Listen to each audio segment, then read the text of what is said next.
Hello, everyone, and welcome back to the A to B podcast, your number one source for military entrepreneurship and entertainment. Let's go!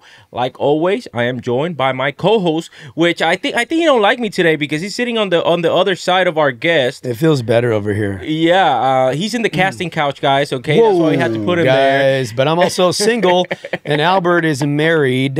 Oh, that's why you chose the casting couch. But last podcast, you were like, "I love women." I'm like, "Dang, dog." Hey, but what did I say? You trying to get me in trouble? What did I say after that, though? But I love my wife. I love my wife when she which by the way, she sees does all the this podcasts. Stuff. I'm so sorry, Mrs. Ramos. Listen, I want to personally apologize. She sees all the podcasts, so I definitely appreciate you saying that. Is she Puerto Rican? She Puerto Rican, yeah. Is it true that they will cut you? 100%, yes. With a piece of paper. Do not ask me if I've been cut in the past, because I will plead the fifth. Okay. Okay. Right. I'm so sorry. No, you're good. You're good. She knows people too, so you're not safe. That's what I'm trying to say. I'm kidding, Valerie. I love you. Okay. Yes. So today we are joined by none other than Tristan King himself. Let's go, Tristan. How you doing today, brother? What's up, brother? Appreciate you having me again. Glad to be here, and yeah, ready to get into it. Hell yeah. So for those of you guys that don't know Tristan King, he was an active duty Marine. He did 11 years of active duty in the service, and then after that, which we're going to talk about, he got out of the military, and then from there, he became a life and fitness coach. And then let me tell you guys this quick story, guys.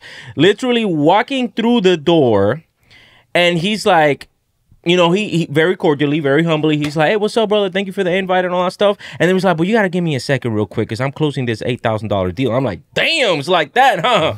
Hey, and by the time that we started recording, he got the deal. So let's go. This is a great way to start the podcast, guys. So thank you so much for being here, Tristan. Hey, appreciate you having me. So let's start with the way that we usually start the interviews are with, you know, your background. Okay, so what made you join the military? Man, I've probably said this story a million times at this point, but the number one thing was really just turning myself into somebody that I never thought I could be based off of my my childhood. You know what I'm saying? Like, it was great from the beginning, you know, just like any other typical childhood, lived like middle class home. And it changed quick, man. It changed real quick. And I'll get into it more, but that was my need. I mean, that was my why of getting into the Marine Corps. And I chose the Marine Corps specifically because, like, come on now. Like, why would I not? I wanted to be the fucking best at what I did, you know? So that's why I chose. Hell yeah. And that was it, man. I saw that uniform and I was like, yep, that's going to be me. So 5 days after I graduated high school, bro, I was on the yellow footprints, ready to go. 5 days. 5 days. Yeah. Wow. I had one weekend. Now, where are you from originally? Chico, California. Chico, California. Shout out to Chico, California. Who's your favorite football team? Raiders. And that's the best team, you guys, for the country. You always set yourself up for this question. For the country that we live in, I think we can all agree. Hell yeah, I mean, no it's doubt. just, it's obvious. But well, no. are they in the playoffs? Okay, so we're going to take it there. Valerie, he needs to be cut. I don't know. Like, I don't watch football. Yeah. I know we're in the playoff seasons, right? Okay, I saw a game. No, Albert, they're not. Oh, okay. Got you. Okay, geez. good. I saw the Kansas City Chiefs are in the playoffs. We hate them. I saw the Buffalo Bills are still I will in the never playoffs. forget when I was working on I&I duty in the reserves, you know, and our battalion our regiment was in Kansas City, Missouri, CLB 4. They put us in a hotel right across the highway from Arrowhead Stadium, and I went over there and made sure I took a piss right on it. Really? Not where the Royals play, because the stadiums are both right there. So, you know, shout out to the Chiefs fans out there. I did go and relieve myself on Arrowhead Stadium. I felt good about it. Now, this podcast is going to be released before, you know, they go to the final. So, who are you rooting for? Let's get it on record. Who are you rooting for to win the Super Bowl? Well, what are my options? Because since the Raiders fell out, I don't really care. Oh, yeah. I mean, who's left? You got the Lions and the Niners are going to play, and then you got the Chiefs and the Ravens. I'd probably have to go with the Niners. I got to go Lions because, I mean, they've never won, right? They've never been. So what makes you think that this is going to be the year, though? I'm not saying I think it's going to be the year. I think it would be the Niners if I was going to be betting. What about the Kansas City Chiefs? Aren't they were last year's champions, right? They were last year's champions. They're playing good. Yeah, they just been kind of down. They've been kind of like, I don't know. I thought they got lucky with the Bills. I guess we acting here like I know what the fuck I'm talking about, guys. I know nothing about these teams, okay? So let's get back to Tristan. Chico, California. So was your childhood, was it typical? Was there abuse? Was there? Yeah, no, it gets. I guess what I'm getting at, and to set it up here, was there maybe an element of you were trying to get away or escape something? Oh yeah, no, without a doubt. I mean, like I said, it was perfectly normal, as you would imagine. A kid being a kid, played sports growing up, everything like that. Baseball was my number one, but played all types of sports as well. But yeah, my mom had started dating this guy, and she had been in and out of relationship. Both my parents are divorced since I was 3 years old, so grew up in a broken home regardless. And started dating this guy, and then like a week later he moved in with us, right? And yeah, literally like a week later. Wow. Like apparently like she trusted him that much, right? And yeah, and I know she was lonely, so like, whatever, she had her reasons, but at the end of the day, this guy was not good. Like, I mean, he was alcoholic, like raging alcoholic, freaking full-on narcissist. And yeah, he made up like crazy stories, like he used to work for George Lucas and fucking like all this like wild shit. And he graduated from Stanford University, and that was a fucking lie too, because it's funny. I actually, my family, I have somebody that works in the administration office at at Stanford. She confirmed no, he never went to that school, right? So the guy made up his entire life. And he was psychologically abusive towards myself, my mom, got physical as well. And I remember one time, heard my mom get smacked across the face in the room. And like I'm like hiding behind the wall with a baseball bat, right, ready to fucking like beat this guy to death because he had just smacked my mom, How old are you? And I was like 11, 12 maybe. Damn, that's something crazy. like that. So I pretty much took the role of like being the protector of my home, right? Because there was no one else to do so. And finally, a lot went into that. But long story short, she got a restraining order on the guy once they finally split.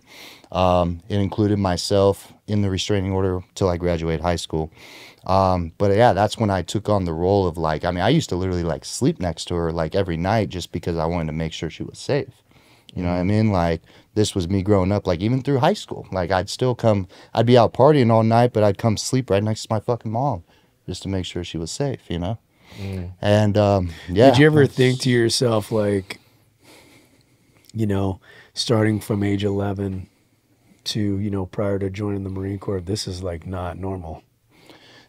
Nah. I mean... You just thought that was I didn't know, bro. You only know what you know what I mean? And like there's so much more that came into that too. Like, I mean, I got plenty, but even one point he allowed some dude that was on parole from San Quentin, right? To live in our backyard because he needed like an established residence for his parole. And he worked at the 7-Eleven down the street. And this guy used to like kick it with me like I was his boy or something, like he'd come like wake me up like in the middle of the night, and I'd come like drink and smoke weed with them, whatever. And it was a normal thing. And I didn't know. And then there was one time, I mean, he even had a 19-year-old chick in there, and he invited me back there, and like, I mean, it's one thing turns to the next, and I thought it was completely normal. I don't know what the fuck I was doing. I was a kid, and they invited me to have a threesome with them. And then at that point, I was fucking like 12 years old. Damn. That's insane at 12 years old. Yeah. I mean, that's the thing is like, it set me up for failure when it came to relationships. I mean, fucking like. That's what I was just going to say. It's like, and dude, thank you for sharing that, man. Because there's a lot of guys out there that have gone through just sexual abuse. I have myself sexual trauma as a young man. Like, it's just, and it, the thing that kills me, number one, and I totally get why men don't talk about it. It's embarrassing. I know for myself, it crawls into like the deepest, darkest places that you are, and makes you feel like less of a man. I mean, even if it only happened one time, the return on investment is like, you know, it's sad, dude. And to hear you say that is that's crazy.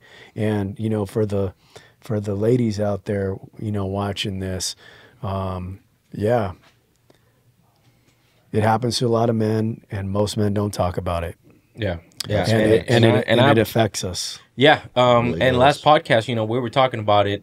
That's a lot of the feedback that we actually got, because last podcast that we did, we brought in a master gunnery sergeant, a female master gunnery sergeant. And she was talking about that, right? Like, how is it that, you know, some men are professional predators and they prey on, you know, senior staff NCOs, prey on like the newly, you know, Right. PFC that just got to the fleet. It's unfortunate. But one of the things that, or the feedback that we got in the comments was like, y'all acting like females don't do the same exact thing. And you know, hearing you say that, you know, to what point does the responsibility also lands on that on the female as well? You know, and when you hear people say stuff like, you know, we're not the same, right? It's true, right? Because it's like, could you have kids? I have kids. Could you ever look at a 12-year-old like that? No, you know, it's like, Yeah. you see what I'm saying? You No. couldn't even get there in your Yeah. mind. No. Yeah. But these people, sick. That's sick. Dude, I'm sorry, man. Yeah. No, it's Continue. I'm sorry. No, it's all really solid points and spot on. I mean, that's the thing, man, is like all that really kind of, and then it ended up happening again to me, right? Like something similar with my dealer at the time when I was smoking weed and shit. Like, this is the guy I went to all the time, trusted him. I went over there one time and the dude just fucking told me his girlfriend owed him a favor and like literally made me go across the street and go fuck her. Literally when I was fucking like 13 years old. This was like a year later. Completely like not, but that's the thing is like, why again? Yeah. You know what I'm saying? Like, Yeah, but and at the time I think I'm fucking like cool or something, you know, because Yeah. now it's just so normalized. And at that point I had like, I looked at sex as like a fucking transaction at that point, right? Well, like it's just, Yeah, exactly. What about male role models in leadership? yeah, Did none. you have any? Not Okay. at that time, none. And You had that's- these guys. Right, exactly. So like, yeah, I mean, I don't even know what I thought back then, bro. But like, you know, thank God the recruiter called me and called my home that day. And my mom answered and she was like, Tristan, the Marines are on the phone for you. And I was like, what the fuck do you mean the Marines are on the phone? And I was like sitting in my room smoking weed too. It was funny. And the last thing I ever thought I was going to do was go into a recruiter's office right after that. You know what I'm saying? And yeah, sure enough, like something just clicked in my head. I was like, bro, I got to do this. Like I have to. I don't know why. Just like I had to do it. It was called to me. So yeah, I took that leap and I went right in at 17, enlisted. Problem was though, is I 17, damn. Yeah, 17. enlisted Yeah, as think hello. about it. He was in high school when he joined. yeah. So you can join, for all of you guys that don't know, you can actually join in the second semester or 11th grade. Because the delayed entry program, you can be in the delayed entry program as a high school senior up to 13 months. So, you know, second semester of the 11th grade and then all of your senior, a year, you can be in the delayed entry program getting ready in order for you to become a United States Marine. So you join, I'm guessing, like probably the first semester of the 12 of your... Yeah, so I mean, it's actually a pretty funny story how all that went down because initially, like, my recruiter just told me, hey, don't say shit about weed and all that. Then obviously didn't want to do the extra paperwork. I get it. Now Well, I get recruiters it, you lie. know? They get asked to lie. They 100%. That's what they Here we do. go, guys. That's what they do. I mean, I get it. That's I get what they it, do. You know, but Drill instructors are honest and innocent. Super. Hey, we very gonna talk. We're gonna get back to that. We gonna get back to that one. Let me finish. Let me finish. yeah, no. So initially, but then obviously I needed to get a secret clearance, right? So when they did my background investigation, when I was 14, so I was still 17 when I enlisted. So they pulled my fucking juvenile record. juvenile record, and I had an infraction for getting caught with a fucking bong when I was in the alleyway my freshman year, right? I got suspended for a week for that. It was stupid. My very first week of high school got suspended. I was off to a great start, Yeah. Yeah, no. And then, so he had pulled that. And then, like, I had to admit, like, even though I probably could have just been like, oh, I was holding it for someone. They couldn't prove shit. But, like, I was stupid back then, a kid, obviously. And I was like, oh, yeah, I have actually smoked, like, once or twice, blah, blah, blah. So they ended up having, the long story short, they had to end up, like, discharging me from a delayed entry program, right? And then I had to go to MEPS like 10 different fucking times. I had to get like a psychological evaluation, all this crazy ass shit. And eventually, like, they were like, all right, you pretty much, I remember talking to some captain too that worked at the recruiting office. He was like, you know, it's people like you, like it's kids like you that turn out to become the best Marines because you fucking have really shown up. You've like, and I mean, I like to say that I was decent, you know what I mean? Like, I definitely took pride in it, a lot of fucking pride. Yeah, And, because again, the Marine Corps was better than the alternative that you had in life. No, I had nothing, bro. I had nothing. Like, I mean, I fucking joined the Marine Corps, and then the people that I used to hang out with, like, get into more harder drugs and fucking do nothing. And to this day. Why do we think that there's a recruiting crisis? Because it ain't like the opportunities out there have gotten any better for you guys that are 17, 18. What is, I mean, that's a great question, man. You know what it is like, it's a sense of entitlement, I feel like. Yeah, what do you mean? I feel like, you know, the young men, women out there nowadays, you know, I'm gonna speak for men personally, is they feel like they're already too good, right? They're too good for fucking, they're above an ass whooping, you know what I'm saying? They're above an ass whooping, and like, you know, that's just what it is. Like, I'm gonna let you know, Tristan will get you though. Trust. Hey, I don't know if you guys can see that that hoodie that he has on, but hey, for the people that don't know, that hoodie also only a certain amount of individuals can carry that hoodie, okay? And that hoodie is when you are an MAIT, okay, martial arts instructor trainer. That means that you have one of them freaking little red tabs. In other words, that means that you went to Quantico. Right. Am I right? And you got hazed for how long? 7 weeks. For 7 weeks. He got trained. Hazed for 7 straight weeks. That is, let's be honest, man. Like, that's probably one of the only places. Albert was a bad recruit. No. Okay, Albert was a recruit that would be like, did the drill sergeant hit you? Yes. He hit me in the head with a hammer. no, I did never. You know, and I'm like, oh my gosh, recruit Ramo, recruit Albert. Yeah, that's a funny story. That's a funny story because something like that did happen. Yeah, to me see, exactly. No, but it was like my drill instructor. He smacked me with the rifle, and then he threw the rifle super hard, and then I didn't know why the hell was it that like the captain again. He didn't smack you with the rifle. No, he was trying to take the rifle from you because you were being unsafe. I guess that's what he said. But then I was like, yeah, I guess that, you know, I was like, yeah, no, like nothing happened. I wasn't a little snitch, you know.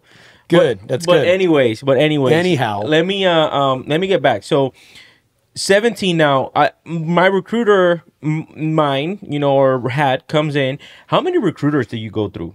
Because that's just not an easy process. I went through several. That's what I'm saying. Yeah. No, it was a fucking process, bro. That must have been tough on the recruiters.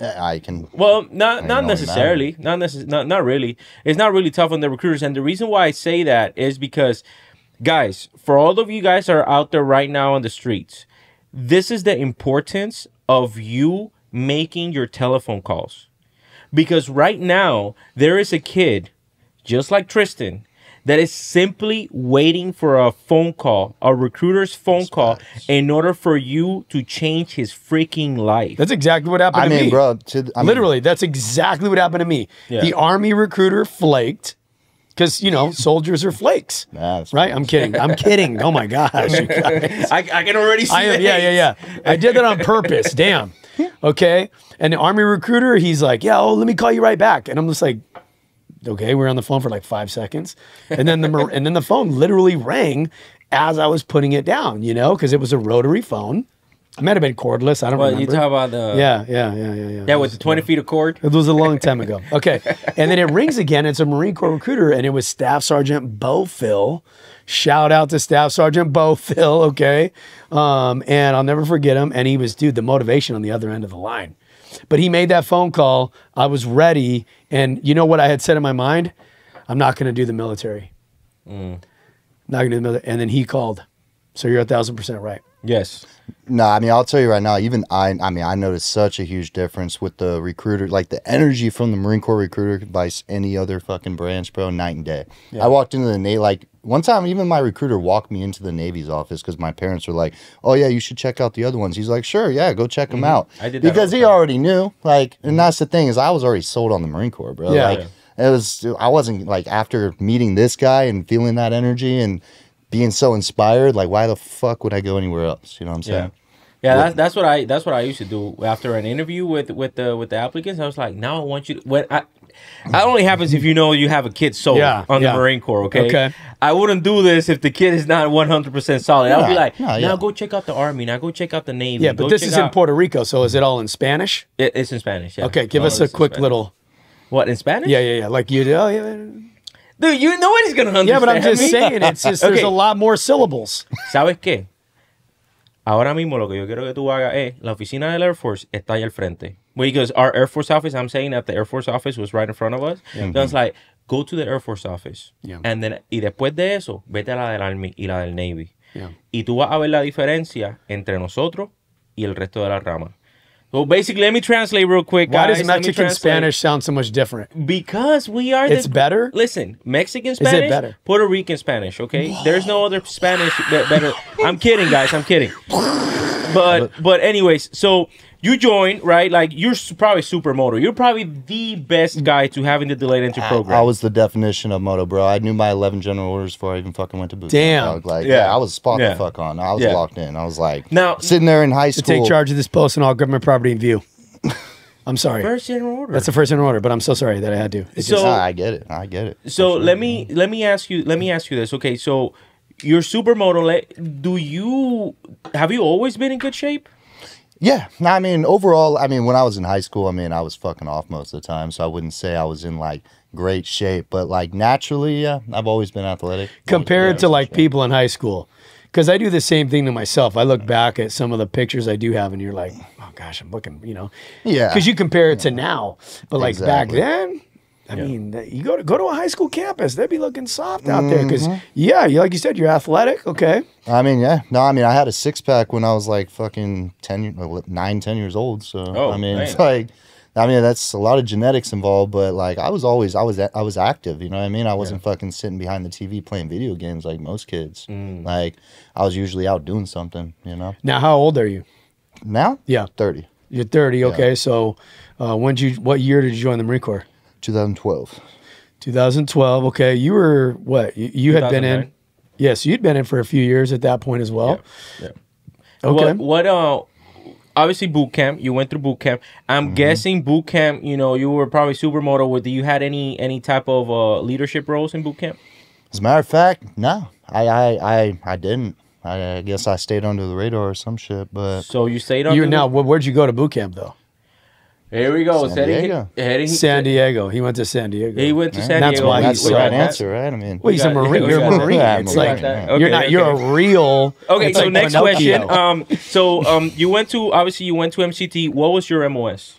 3531 Motor T. Motor Tub. Motor Tub. Hey, shout out to all the Motor T people. Yeah, out there. we love you guys. You know the vibes. If you can't truck it, fuck it. There, geez, you guys, come on. Okay, let's try it again. If you can't truck it. Fuck it. Yeah, okay. Now, what's the difference between a 31 and a 21? Operator mechanic. Yeah, so 31 is the operator. The operator, so you're the driver. You drive trucks. You can do like cosmetic maintenance though, so you can do like first echelon maintenance, right? Yeah. So but then the 21s, they're second and on, they do, Yeah, who's better?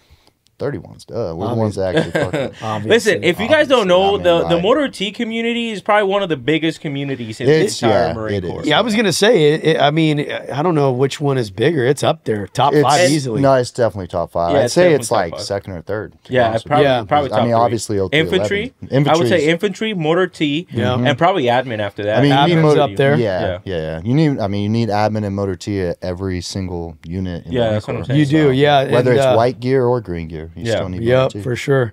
And the one thing I remember about Motor T was just how slow the promotions were. It's crazy. Dude, I picked up staff at 9, and that was like significantly fast. Honestly, my first look, and I was a sergeant for over 5 years. That's crazy, man. Yeah. Does that cause a lot of Marines to get out in Motor T? Oh, I'd say so. I mean, like the fact you pick up sergeant, bro, like it's a long wait after that. Like you're just watching all these other people around the Marine Corps. Oh, dude, there was some that supply. Were some guys I went to boot camp with supply guys, were fucking gunnies before I even picked up staff. Like, especially fucking what was it? The fucking 04, the 04 community, they pick up stupid. Yeah, that's fast. Logistics guys for all the guys that don't know. Those are the loggers. They all fucking. Yeah. So you went to what? Where's and I want to go into it because I know that the motor T community is a huge part of the Marine Corps, and a lot of people are getting sold on the motor T because we need a shit ton of people in motor T, right? Yeah. Maybe not right now. I will say that motor T, it's a good MOS because like it is combative, right? You still get fucking, you go on, there's a bunch of shit that involves obviously combat, right? And what you join the Marine Corps to do, you know what I mean? Gun trucks, everything. So you can go do some cool shit while you're motor T. You can also do some really not cool shit at the same time, you know what I'm saying? But like overall, like if you're still looking for something that's going to give you that Marine Corps experience, then motor T isn't a bad route. Also, you can go anywhere in the Marine Corps as motor T. I was at 1st Recon Battalion. Like, I'm not a recon Marine, but I got to experience that community. I even got to do some of their training. I did a fucking tandem jump, military free fall. Like cool. With the jump master there. Well, a lot of people don't realize that. He's 100% right. Like, for the motor T Marine, it's almost like a radio operator. Okay, you're right there with everybody else. It's not like, well, the motor T guys are going to hang out over here. It's no. Like, park the truck. You're with us. Yep. You're like doing that now, unless you're in something like a first maintenance battalion where that's all they do is motor T and stuff like that, or possibly like an ESB or something like that. But yeah, dude, when I was in 3-6, it didn't matter. You're a radio operator, you're a comm Marine, you're motor T. Okay, park it, whatever you do. Doing the same shit.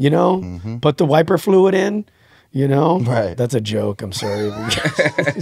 So let me, what was your first duty station?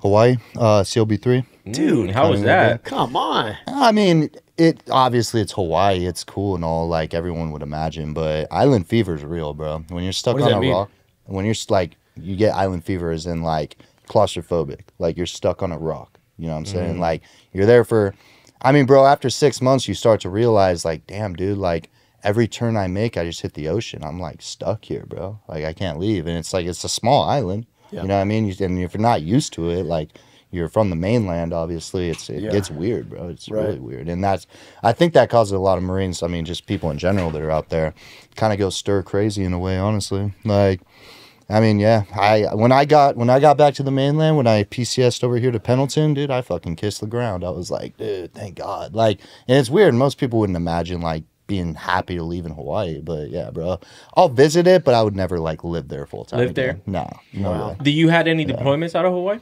No. How was that experience? You being specifically, I want to say back then, 2012, but even I remember those days that the Marine Corps was going through a big transition throughout that time. Yeah. I noticed it even when I had just came in at that time, and my leadership talked about it a lot. Platoon I fell into had just gotten back from Afghanistan.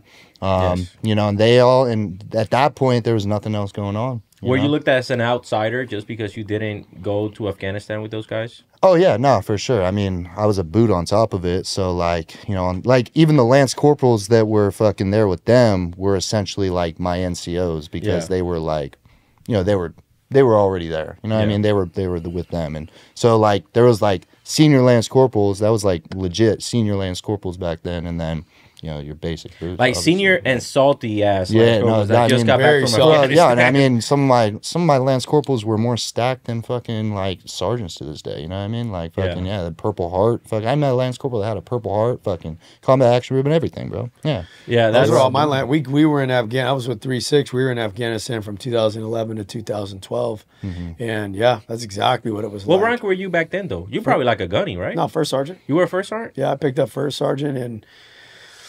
2010, I got selected because I was a meritorious gunny off the drill field.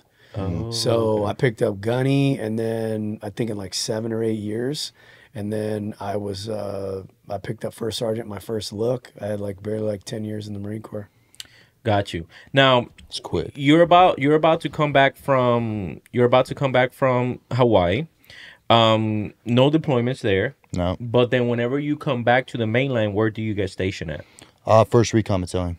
That's when you actually got stationed at 1st Recon Battalion. That's a good area over there. Yeah, but it's Flores, also. yeah, yeah. But I'm gonna tell you Those though. Flores, I'm gonna tell you this though. Going from a CLB to a recon battalion, that Night is and a day difference, huge freaking difference. Because you're going from the logistic world to the top of the epitome in the combat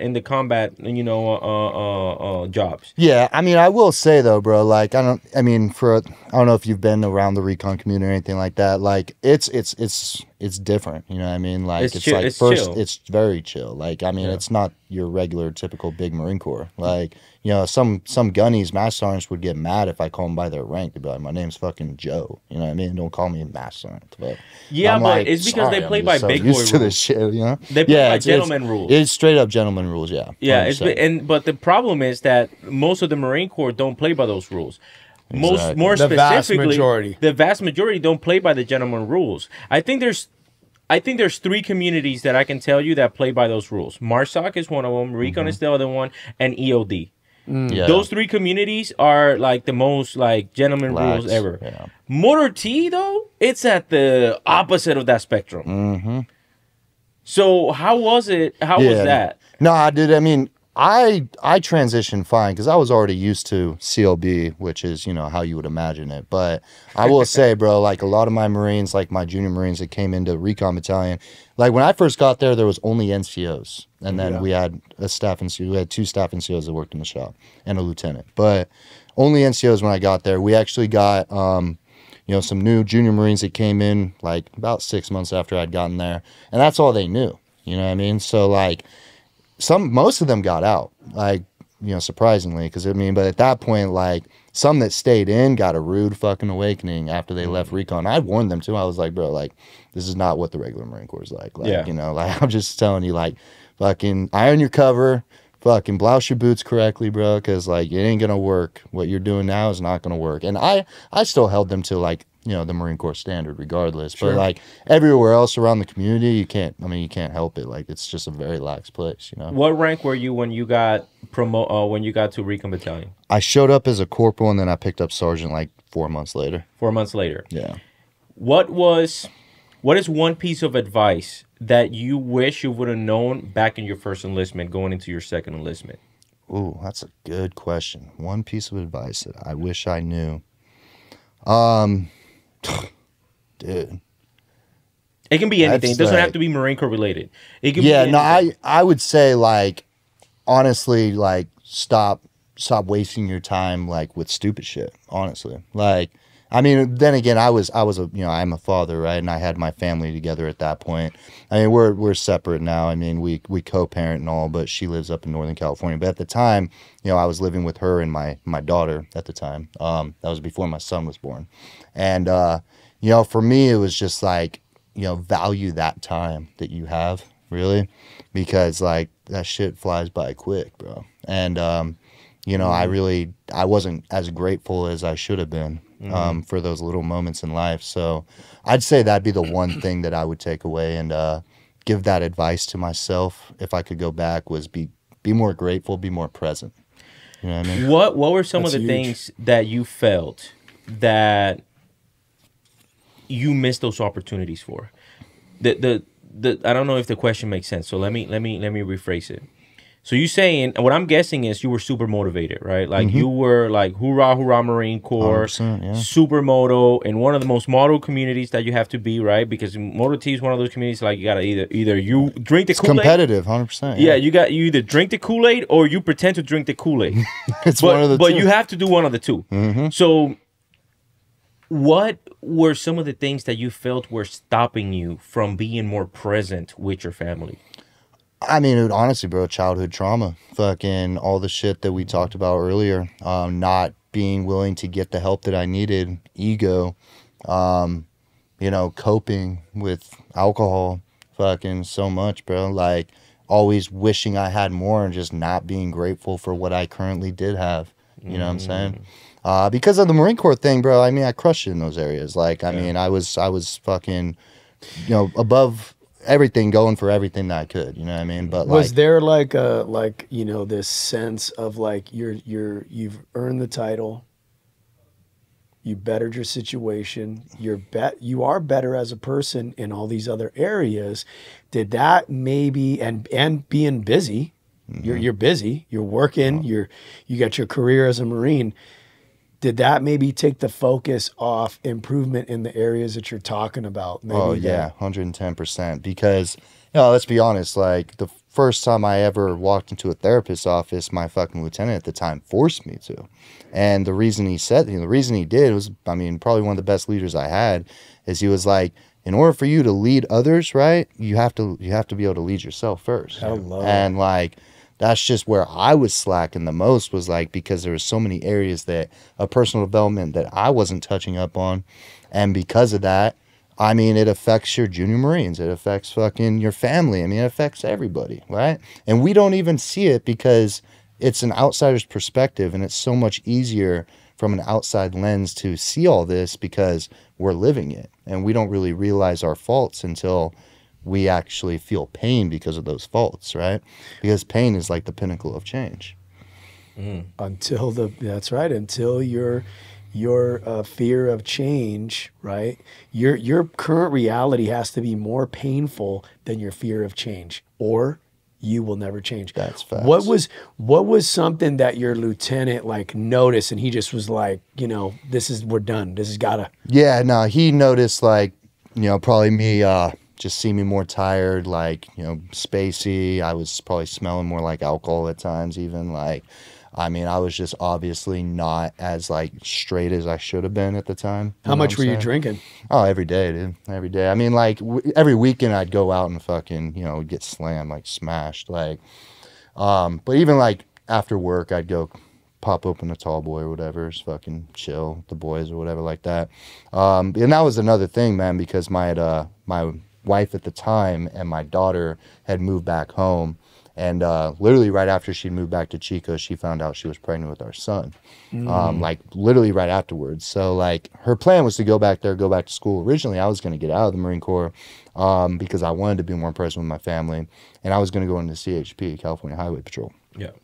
So I had a waiver for that because you can get, if you didn't know this, if you're active duty, you can get an inactive waiver with CHP for up to 8 years. So you can go and do the written test and the physical test, and then go straight into backgrounds when you're right before you get out, and they transition you right into the CHP.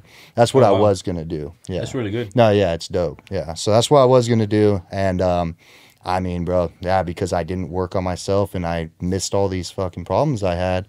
I started going out every single weekend, fucking was unfaithful, like you name it, bro. I was just not the man that they needed in that time, you know what I mean? And like, yeah, bro, obviously one thing led to a next, and that led me into an unhealthy relationship after that I was in for several years, and I got out of that, and that's now here I am today. So your lieutenant, though, he noticed all this stuff. He noticed all this stuff, yeah, bro. Like, I want to tell you out there, if you're a staff NCO, you're an NCO, if you're an officer, a leader, okay, I hear this all the damn time. You need to make your Marines get the help that they need. If you're waiting for them to ask you, if you're waiting for them to tell you, it's not going to happen.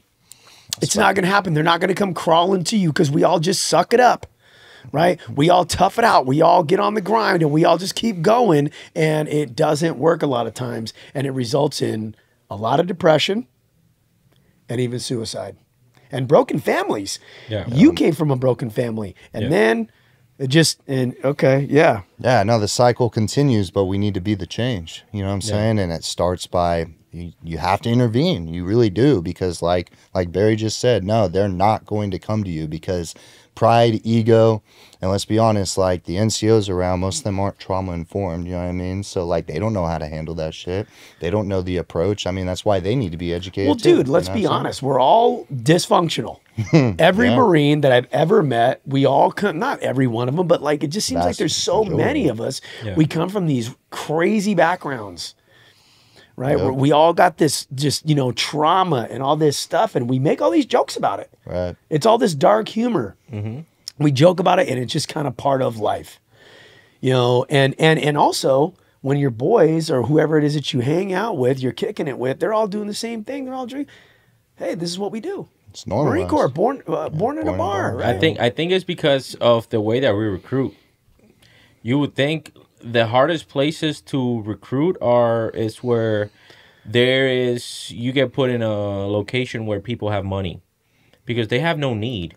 That like in the places that you recruit, that people have money, you're selling different aspects of the Marine Corps. Well, we call them the intangibles, right? Pride of belonging, like self-confidence, all of those things. I mean, that's facts, bro. I mean, the thing is I would not be the man that I am today had I not joined the Marine Corps. So like, it doesn't even matter like how much money or what your background is when you grow up, bro. Like, what the intangible is the most important parts of the Marine Corps. Yes. Like, it's not for the paycheck at all. Yeah. Like, that's the least important part as far as I'm concerned. Yeah. You know what I mean?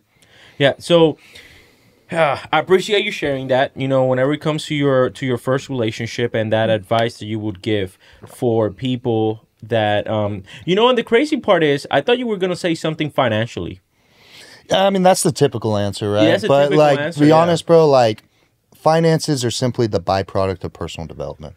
You know what I'm saying? Yes. So, like, I could say financially this, but personal development was not there. It really doesn't matter what I do financially because I'm going to fuck that all up. Yeah. Because your finances are never going to exceed your level of personal development. And you're unfocused. So, and I wasn't focused. I wasn't the man that I was. So it doesn't even matter financially what I was doing because it would have all got fucked up anyways. Yes. You know what I mean? So you are in your second enlistment with First Recon. Did you deploy then? Nope.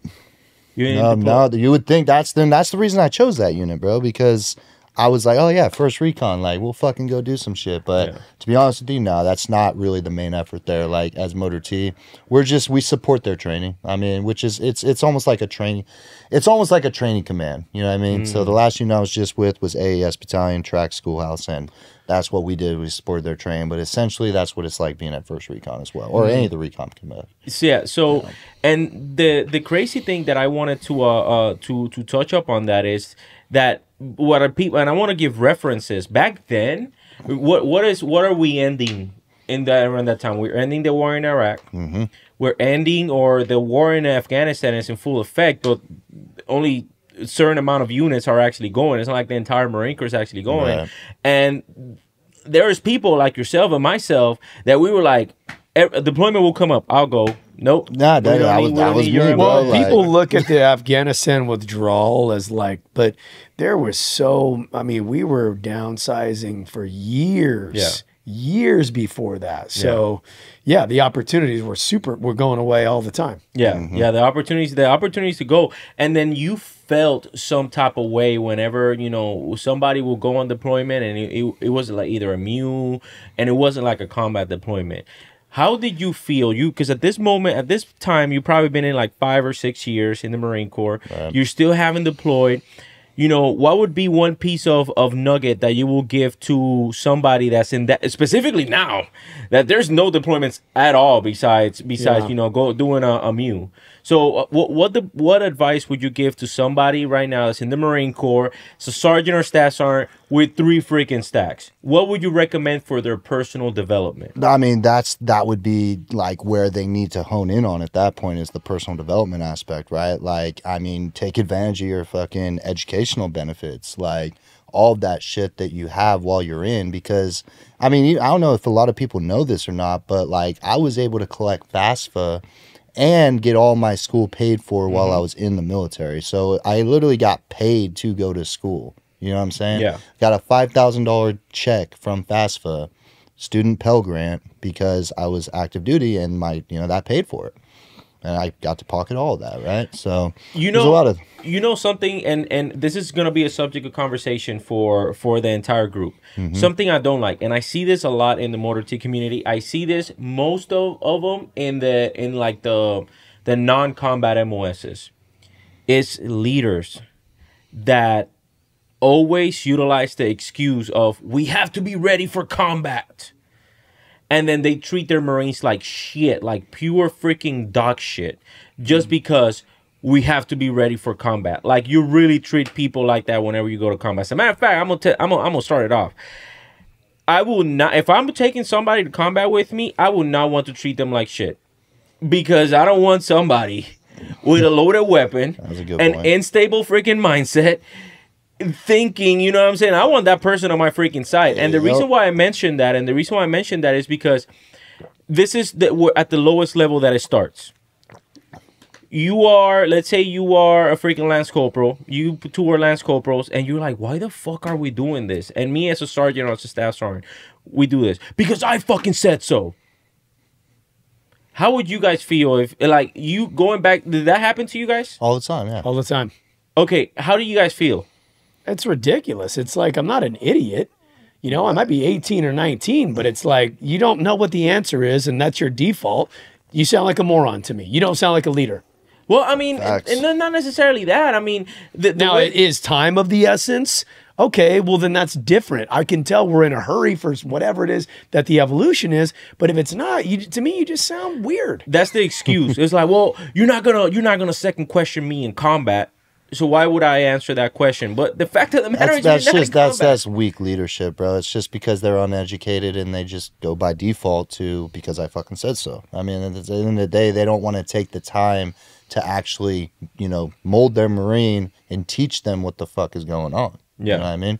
That's just laziness as far as I'm concerned. It is. It's like, you know, it's almost like you know, having Master Guns on here last time, and I did a message after, because I got a comment about women in the military and, oh, men don't know how to deal with strong women. It's like, no, I do know how to deal with strong women.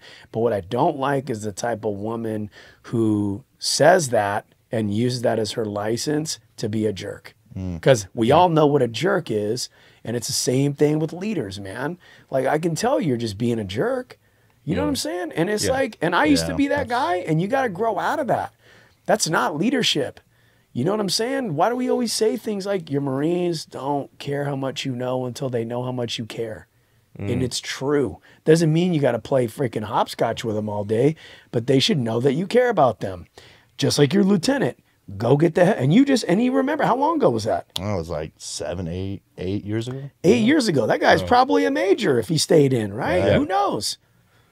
And we don't forget about that stuff, you know, because yeah, sometimes it is a hard truth that's delivered, but it's for your benefit. It's for your development. It's for your betterment, because I care about you. I want to see you get better and win. But when it's just like, oh, do what I say because I'm a sergeant major, you're dumb. Tristan, it's facts. How did your divorce affect your leadership? Ooh, tremendously, man. I mean, because that's like what was going, that was all that was really like, you know, affecting my mind was all of that shit financially, my kids, everything that was going on around that time. And it was all self-inflicted by myself, right? On top of it. So that guilt, remorse, shame that I felt for myself. I mean, I wasn't present as a leader as I should have been, you know what I mean? And, you know, I think even one of my fit reps even reflected that. And I, you know, would sit here and wonder, well, why? Like, what's going on? Like, you know, I always, but the thing is like I said, like, you can only see out of your own rose-colored glasses eventually. The other side of it is like, bro, like, you just got to look inward and realize that you are the fucking problem sometimes. You know what I mean? Not sometimes, most of the time, pretty much all the time. Yeah. You know, like, you're the common denominator of all your problems, and you're also the common denominator for all your solutions. And I just failed to look inward. You know what I'm saying? If there's one thing I can't stand, it's people that have no introspection. They're like, they're basically, they're narcissists. They never think it's them. And it's like, you got to be open to the possibility that it could definitely be you, you know?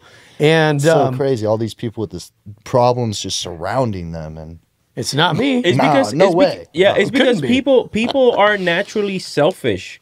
Like, people, and this is not a Marine thing, this is just a regular human being thing, is everything is how this is going to affect me. They don't necessarily think how my actions are going to affect the other person. So they don't really think about that type of stuff. And this used to happen to me when I was a sergeant as well. I was always blasting people. I had like a bunch of EO complaints, hazing allegations, there and that. And then I was like, man, these people are just weak. And then my gunny sat me down at the time, and then he was like, brother, like, it takes two for you to have a conflict. So have you ever thought of looking inwards and being like, what am I doing that really set this person off? What's your attitude? What's your verbal communication? What's your nonverbal communication? How is it that your posture? That can really set people off, you know, and people are going to definitely have a perspective on you. Now, the perspective might not necessarily always be real, but it's how they perceive you.